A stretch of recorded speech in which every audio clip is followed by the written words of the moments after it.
नमस्कार जय जगन्नाथ शुभ सकाळ आज हूँ जनवरी 3 तारिख शनिवार आज दिन अनेक गुरुत्वपूर्ण खबर आसी तेणु वीडियो को शेष पर्यंत देखा मोर आपन को अनुरोध तेज आसतु आज दिन 20 बड़ खबर उपर नजर पकाइबा वीडियो भल लगिले आपण भल पाइबा स्वरूप गोटे गोटे लाइक निश्चित करदेवे एथिसह आपण केउ जिल्लारू एई खबर देखुचंदी कमेंट करी जणाइदेवे आज प्रथम खबर 10 रु मिलिबो ग्रीन स्टिकर आसंता 10 तारिख रु मिलिबो ग्रीन स्टिकर पॉल्यूशन सर्टिफिकेट पाइथिले नै परिबे ग्रीन स्टिकर आरटीओ मानकरे ग्रीन स्टिकर प्रदान करा जिवो एने विज्ञप्ति जारी करछि परिवहन विभाग विज्ञप्ति अनुसार सब आरटीओ रे खोलिबो स्पेशल काउंटर स्टिकर देबा आगु पॉल्यूशन सर्टिफिकेट जांच हेबो एहा सो आरसी एवं वाहन डाटाबेस भल भारे चेकिंग करा जिवो ग्रीन स्टिकर किनिबा बेले देखाइबा को पड़िबो ओरिजिनल पीयूसी आरसीसी कॉपी एवं परिचय पत्र परवर्ती खबर 4 रु पर्यटकों पई सातकोशिया बंद अनुगुल जिल्लार सातकोशिया बनखंड अंतर्गत टिकरपड़ा ठारे महानदी अववाहिकार सातकोशिया अंचल रे वन विभाग पक्षरु 4 रु कुंभीर और पक्षी गणना करा जिवो एथि पई पर्यटकों पई सातकोशिया बंद रहिबो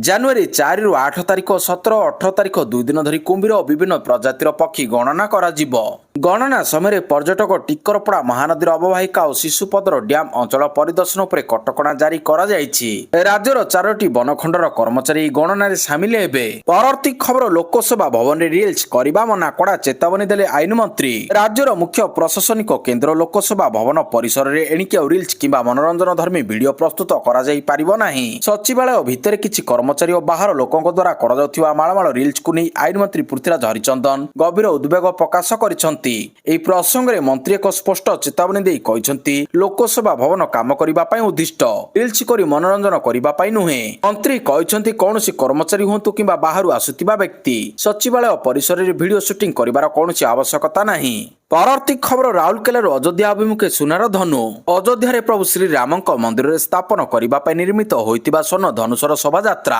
राउरकेला सनातन जागरण मंच पक्षरु विशाल 8 फुट लंब एवं 3 फुट उच्चता विशिष्ट स्वर्ण धनुष विधिवत भाव में अयोध्या अभिमुखे यात्रा आरंभ करिछि प्राय 286 केजी ओजन स्वर्ण धनुष कपर जिंक आयरन रूपा एवं 986 ग्राम सुना व्यवहृत होइछि परवर्ती खबर अगस्ट मासरे बांग्लादेश गस्तरे जीव भारतीय क्रिकेट दल आसंता अगस्ट मासरे बांग्लादेश गस्त करी 3टी दिनिकिया मैच और 3टी टी20 मैच खेलिबो ए मैच गुड़िक सेप्टेम्बर प्रथम द्वितीय सप्ताह रे खेला जिवो भारतर ई गस्त 2025 अगस्ट सेप्टेम्बर मासरे हेबाकू थिले मध्य सेठाकर राजनीतिक परिस्थिति और सुरक्षा कारण को दृष्टि रखी ताहाकू घुंचाई दिया जायतिला परवर्ती खबर 15 अगस्ट रु चलिबो देशर प्रथम बुलेट ट्रेन रेल मंत्री अश्विनी वैष्णवक सूचना भारतीय रेलवे विश्वर चतुर्थ बृहत्तम रेल व्यवस्था एवं लक्ष लक्ष यात्री प्रतिदिन ट्रेन रे यात्रा करती समय सहित रेलवे यार सुविधा एवं प्रजुक्ति विद्या को निरंतर उन्नत करि आसुछि एबे यात्रा रे एक नूतन एवं ऐतिहासिक अध्याय जोड़ी हेबाकू जाउछि देश रे खूब शीघ्र प्रथम बुलेट ट्रेन चलिबार देखा जिवो नूतन वर्ष अवसर रे रेल मंत्री अश्विनी वैष्णव स्पष्ट करिसंती भारत अगस्ट 15 2027 सुधा यार प्रथम बुलेट ट्रेन पाइबो या शहर गुड़िक मध्य संजोग को गुरुत्वपूर्ण भाव में परिवर्तन करिबो परवर्ती खबर त्रुटि शून्य हेले हेबो धाड़ी दर्शन श्रीमंदिर धाड़ी दर्शन को आईन मंत्री पृथ्वीराज हरिचंदन प्रतिक्रिया दे मंत्री कहते श्रीमंदिर धाड़ी दर्शन व्यवस्था त्रुटि सामना को आसी धाड़ी दर्शन कार्यकारी स्थिति को गला बेले सामान्य त्रुटि देखादेला त्रुटि को खूब शीघ्र समाधान करा जाई धाड़ी दर्शन लागू करा जिवो एथिपई काम करथिबा एजेंसी मानकु कुहा जाईछि त्रुटि को टेक्नोलॉजी उपयोग करी सुधारिबा पई चेष्टा चलीछि व्यवस्था संपूर्ण त्रुटि शून्य हेले धाड़ी दर्शन चालू करा जिवो प्रवेश और प्रस्थान प्रक्रिया को आहुरी सुगम और सुरुखुरु करा जिवो भिन्नक्षम वयस्क मानक दर्शन पई व्यवस्था करा जिवो एहा सह पुरी बासिंदा दर्शन पई दाबी थिला सेथिपाई मध्य योजना करबाकू तर्जमा चलीछि परवर्ती खबर ऐतिहासिक रेकर्ड गत वर्ष तिरुपति बालाजी मंदिर रे 13 कोटी 52 लाख रु अधिक बिक्री हैला लडू 2025 मसीह लडू बिक्री क्षेत्र में एक नुआ माइलखुंट स्थापन करिछि तिरुमाला तिरुपति देवस्थानम बोर्ड गत वर्ष मोट 13 कोटी 52 लाख रु अधिक लडू बिक्री होइछि जहाँ विगत एक दशंधि मध्य समस्त रेकर्ड भांगी तिरुमाला तिरुपति देवस्थान बोर्ड पक्षरु गुरुवार जारी करा जायतिबा एक विवृत्ति रे कुहा जायछि तिरुमाला तिरुपति देवस्थान बोर्ड पक्षरु गुरुवार जारी करा जायतिबा एक विवृत्ति रे कुहा जायछि जे तिरुपति बालाजी मंदिर रे पवित्र प्रसाद श्री भारी लडू प्रसाद बिक्री रे आसीतिबा अद्भुतपूर्व वृद्धि श्रद्धालुଙ୍କ संख्या और सेमानक संतोष को दर्शाउछि परवर्ती खबर पुरी दुर्घटना मुख्यमंत्री 4 लाख घोषणा पुरी दुर्घटना 5 वर्षीय नाबालकर मृत्यु को नहीं सहायता घोषणा 4 लाख टंकार सहायता राशि घोषणा कले मुख्यमंत्री मोहन चरण माझी गभीर शोक प्रकाश करने सह सीएमआरएफ पक्षरु 4 लाख टंकार सहायता राशि घोषणा करिसेंती मुख्यमंत्री परवर्ती खबर खंडगिरी यात्रा रे अश्लील नृत्य मना ଖଣ୍ଡଗିରି ମାଘ ମେଳା ପାଇଁ ଲାଗିବ 100ଟି ସିସିଟିଭି କ୍ୟାମେରା। ବିଏମ୍ସିର ପ୍ରସ୍ତୁତ ବୈଠକ ପରେ ମେୟର ସୁଲୋଚନା ଦାସଙ୍କ ପ୍ରତିକ୍ରିୟା ଦେଇ ସେ କହିଛନ୍ତି ଯେ ଚୋରି ରୋକିବା ପାଇଁ ଅଧିକ ପୋଲିସ ଫୋର୍ସ ମୁତୟନ କରାଯିବ। ସାଧୁ ସନ୍ତଙ୍କ ପାଇଁ ରହିବା, ଖାଇବା ଓ ଶୌଚାଳୟ ବ୍ୟବସ୍ଥା ହେବ।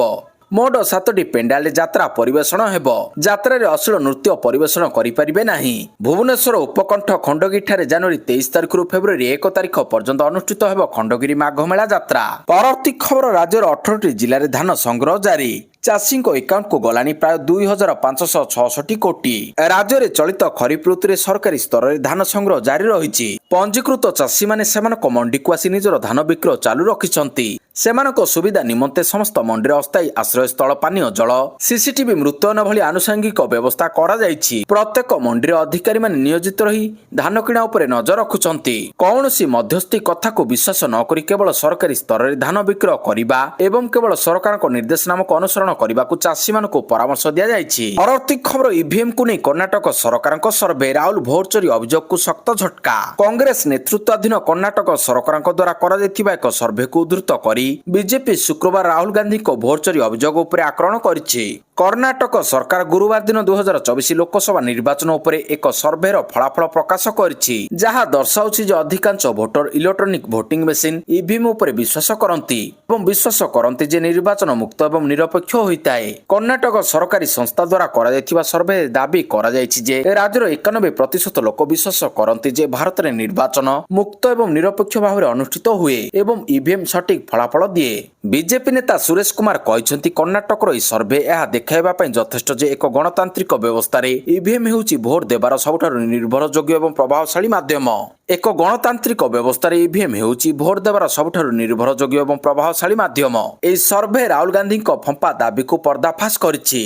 ପରବର୍ତ୍ତୀ ଖବର, ଆଜି ଦେଖାଯିବ ସୁପରମୁନ୍। ଜାନୁଆରୀ 3 ତାରିଖ ଦିନ ପୌଷ ପୂର୍ଣ୍ଣିମାରେ ଦେଖାଯିବ ସୁପରମୁନ୍। ପୂର୍ଣ୍ଣମୀ ସମୟରେ ଚନ୍ଦ୍ର ପ୍ରାୟ 3,62,000 କିଲୋମିଟର ନିକଟରେ ରହିବ। ସାଧାରଣ ଦିନର ପୂର୍ଣ୍ଣଚନ୍ଦ୍ର ଠାରୁ ପ୍ରାୟ 14% ବଡ଼ ସହ 30% ଉଜ୍ଜଳ ଦେଖାଯିବ। 2026 ମସିହାରେ ଦ୍ୱିତୀୟ ସୁପରମୁନ୍ ନଭେମ୍ବର 24 ଓ ଶେଷ ସୁପରମୁନ୍ ଡିସେମ୍ବର 23ରେ ଦେଖାଯିବ।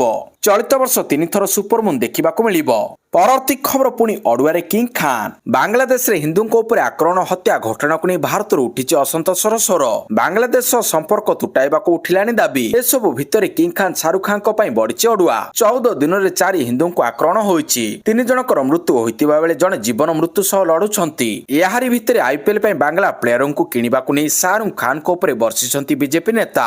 ହେଲେ କଂଗ୍ରେସ ଶାହରୁଖ ଖାନଙ୍କୁ ସମର୍ଥନ କରିବା ସହିତ ବିଜେପିକୁ ସମାଲୋଚନା କରିଛି। ପରବର୍ତ୍ତୀ ଖବର, ଚିଲିକାରେ ଦିନ 11ଟା ଯାଏଁ ଡଙ୍ଗା ଚଳାଚଳ ବନ୍ଦ। କଟକଣା ଲଗାଇଲେ ପୁରୀ ଜିଲ୍ଲାପାଳ। ଚିଲିକାରେ ଦିନ 11ଟା ଯାଏଁ ଡଙ୍ଗା ଚଳାଚଳ ବନ୍ଦ। କେବଳ କୁହୁଡି ପାଇଁ କଟକଣା ଲଗାଇଲେ ପୁରୀ ଜିଲ୍ଲାପାଳ।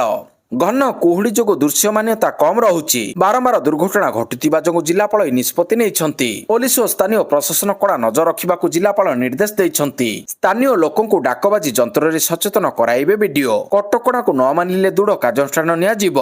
ପରବର୍ତ୍ତୀ ଖବର, ସମ୍ପତ୍ତି ତାଲିକା ଘୋଷଣା କଲେ ବିହାର ମୁଖ୍ୟମନ୍ତ୍ରୀ। ବିହାର ମୁଖ୍ୟମନ୍ତ୍ରୀ ନୀତିଶ କୁମାର ଓ ତାଙ୍କ କ୍ୟାବିନେଟର ସବୁ ସଦସ୍ୟମାନେ ଗୁରୁବାର ସମ୍ପତ୍ତି ତାଲିକା ଘୋଷଣା କରିଛନ୍ତି। ନୀତିଶଙ୍କ ନିକଟରେ ନଗଦ 20,552 ଟଙ୍କା ଥିବାବେଳେ ଷ୍ଟେଟ୍ ବ୍ୟାଙ୍କ ଆକାଉଣ୍ଟରେ 27,217 ଟଙ୍କା ଜମା ଥିବା ଦର୍ଶାଇଛନ୍ତି। ଏହା ବ୍ୟତୀତ ଦିଲ୍ଲୀସ୍ଥିତ ସଂସଦ ଭବନ ଷ୍ଟେଟ୍ ବ୍ୟାଙ୍କ ଆକାଉଣ୍ଟରେ 3,358 ଟଙ୍କା ଏବଂ ବୋରିଂ ରୋଡ୍ ପିଏନବି ଆକାଉଣ୍ଟରେ 27,191 ଟଙ୍କା ଜମା ଥିବା ଜଣାପଡ଼ିଛି। ନୀତିଶଙ୍କର ଫୋର୍ଡ ଇକୋ ସ୍ପୋର୍ଟସ କାର୍ ରହିଛି, ଯାହାର ମୂଲ୍ୟ 11,32,753 ଟଙ୍କା। ତାଙ୍କ ନିକଟରେ 2.3 ଲକ୍ଷ ଟଙ୍କାର ସ୍ୱର୍ଣ୍ଣ ଅଳଙ୍କାର ଥିବାବେଳେ 17,66,196 ଟଙ୍କାର ଅସ୍ଥାବର ସମ୍ପତ୍ତି ରହିଛି। ଦିଲ୍ଲୀର ଦ୍ୱାରକା ଅଞ୍ଚଳରେ ନୀତିଶଙ୍କର 1.48 କୋଟି ଟଙ୍କାର ମୂଲ୍ୟର ଏକ ଫ୍ଲାଟ୍ ମଧ୍ୟ ରହିଛି। ପରବର୍ତ୍ତୀ ଖବର, ଉସ୍ମାନଙ୍କ ଅବସର ଘୋଷଣା। ଅଷ୍ଟ୍ରେଲିଆ ବ୍ୟାଟ୍ସମ୍ୟାନ ଉସ୍ମାନ ଖ୍ୱାଜାଙ୍କର ଅନ୍ତର୍ଜାତୀୟ କ୍ରିକେଟରୁ ଅବସର ଘୋଷଣା।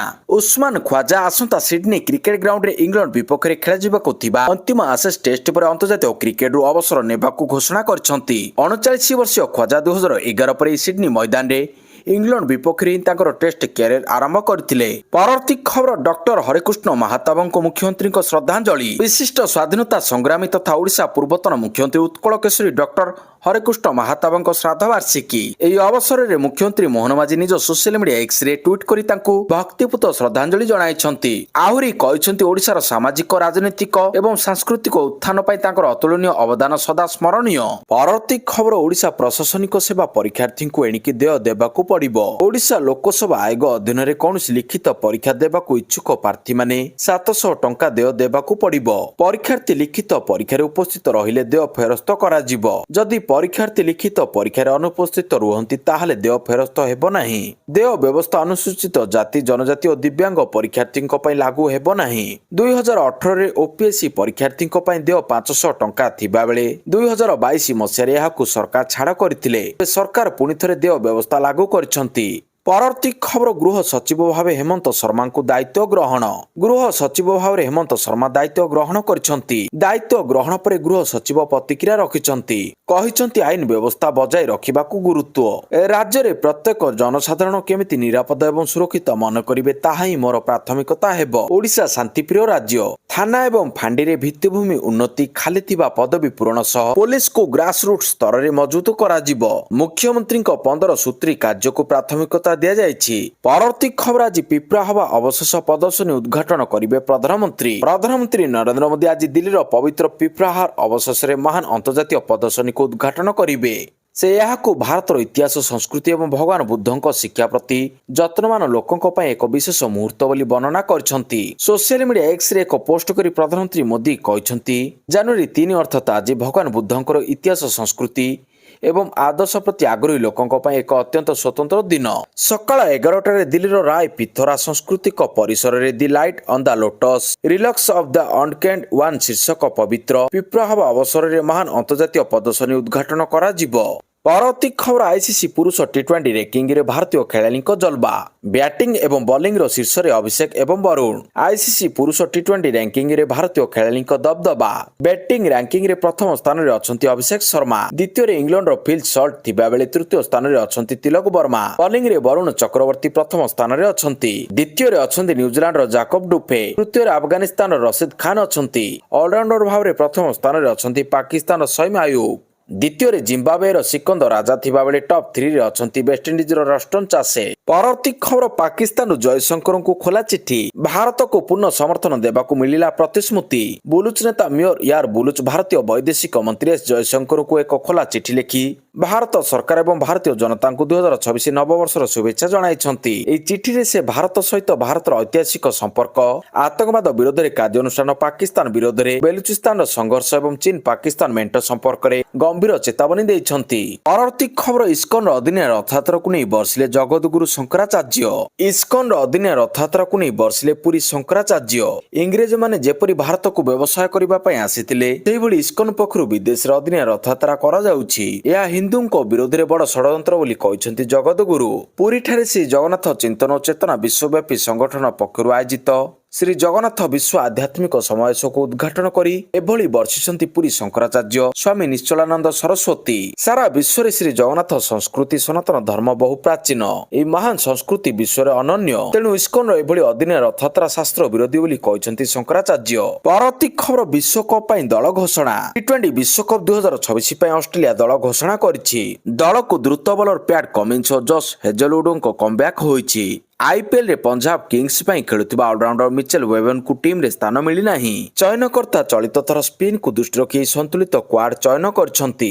ପରବର୍ତ୍ତୀ ଖବର, ଆଉ ମିଳିବନି କଫ୍ ସିରପ। ସରକାର ଔଷଧ ସମ୍ପର୍କରେ ବଡ଼ ଏବଂ କଠୋର ନିଷ୍ପତ୍ତି ନେଉଛନ୍ତି, ଯେଉଁଥିରେ ନିମେସୁଲାଇଡ୍ ଉଚ୍ଚ ଡୋଜ୍ ଉପରେ ନିଷେଧ ଏବଂ କଫ୍ ସିରପ ଯୋଗୁଁ ଶିଶୁଙ୍କ ମୃତ୍ୟୁ ଉପରେ ନିଆଯାଇଥିବା କଠୋର କାର୍ଯ୍ୟାନୁଷ୍ଠାନ ଅନ୍ତର୍ଭୁକ୍ତ ଅଛି। କଫ୍ ସିରପ ବିକ୍ରି ଉପରେ କଠୋର କଟକଣା ଆଣିବାକୁ ଯାଉଛନ୍ତି କେନ୍ଦ୍ର ସରକାର। ନିୟମ ଲାଗୁ ହେବା ପରେ ଔଷଧ ଦୋକାନଗୁଡ଼ିକରେ ଆଉ ଅବଧରେ ବିକ୍ରି ହୋଇପାରିବ ନାହିଁ କଫ୍ ସିରପ। ଏବେ ଜନସାଧାରଣଙ୍କ ସୁରକ୍ଷା ସୁନିଶ୍ଚିତ କରିବା ଦିଗରେ ଏକ ବଡ଼ ପଦକ୍ଷେପ ନେଇ ସରକାର କଫ୍ ସିରପର ଅଧିକ ବିକ୍ରିକୁ କଠୋର କରିବାକୁ ପ୍ରସ୍ତୁତ ହୋଇଛନ୍ତି। ଏଥିପାଇଁ ସରକାର ଔଷଧ ନିୟମ 1945 ସଂଶୋଧନ କରି ଏକ ଡ୍ରାଫ୍ଟ ବିଜ୍ଞପ୍ତି ଜାରି କରିଛନ୍ତି। ପରବର୍ତ୍ତୀ ଖବର, ଚେନାବ ନଦୀରେ ନିର୍ମାଣ ହେବ ହାଇଡ୍ରୋ ପାୱାର ପ୍ରୋଜେକ୍ଟ। ଜମ୍ମୁ କାଶ୍ମୀରରେ ଚେନାବ ନଦୀ ଉପରେ ଦୁଲହସ୍ତି ଷ୍ଟେଜ୍ 2 ହାଇଡ୍ରୋ ପାୱାର ପ୍ରୋଜେକ୍ଟକୁ ସରକାରଙ୍କ ସବୁଜ ସଂକେତ ମିଳିଯାଇଛି। ଏହି ପ୍ରକଳ୍ପ ଲାଗି ଡିସେମ୍ବର 2025ରେ ପରିବେଶ ମନ୍ତ୍ରଣାଳୟଙ୍କ ମଞ୍ଜୁରୀ ମିଳିଯାଇଥିଲା। ଭାରତୀୟ ଅଧିକାରୀ ଏହାକୁ ଶକ୍ତି ସୁରକ୍ଷା ପ୍ରୋତ୍ସାହନ ଦେଉଥିବା ଓ ବୈଷୟିକ ରୂପରେ ଉପଯୁକ୍ତ ପ୍ରୋଜେକ୍ଟ ବୋଲି କହୁଛନ୍ତି। ହେଲେ ପାକିସ୍ତାନ ଏହାକୁ ଅନ୍ତର୍ଜାତୀୟ ବୁଝାମଣାର ଉଲ୍ଲଂଘନ ବୋଲି କହୁଛି। ଏହି ପ୍ରକଳ୍ପ ପାଇଁ 3200 କୋଟି ଟଙ୍କା ବ୍ୟୟ ଅନୁମାନ କରାଯାଇଛି।